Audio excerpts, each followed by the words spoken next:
ही कविता शिकायची आहे. चवदार म्हणजे काय रे?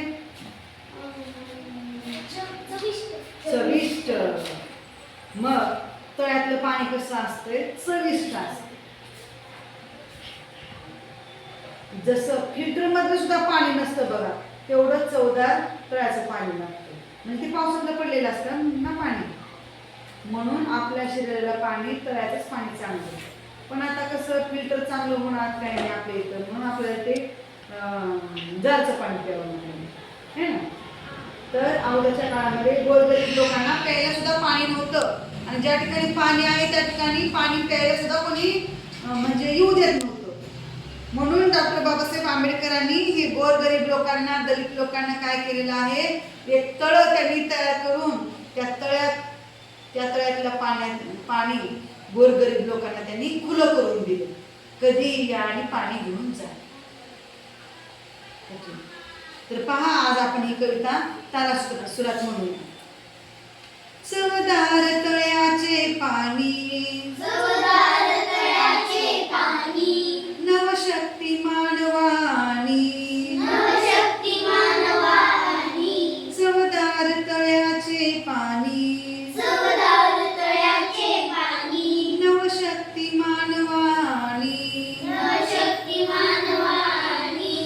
चवदार तळ्याचे पाणी, चवदार तळ्याचे पाणी, नवशक्ती मानवानी. नवशक्ती मानवानी. या शक्ती मागे मूर्ती, या शक्ती मागे मूर्ती, बिंबकाय देई स्फूर्ती. भीमकाय देई स्फूर्ती. जणमुख्यास दिली वाणी, जणमुख्यास दिली वाणी. चवदार तळ्याचे पाणी, चवदार तळ्याचे पाणी, नवशक्ती मानवानी. नवशक्ती मानवानी. तेजा बदलाचे झाले, तेरा बदलाचे झाले, दीनांना प्रेरित केले.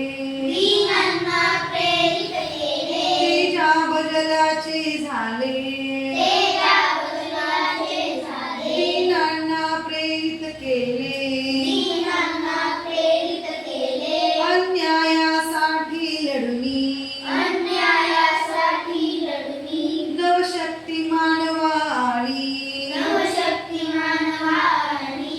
नाकारून परंपरेला, नाकारून परंपरेला, स्वीकारून मानवतेला, स्वीकारून मानवतेला,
साळवेकर.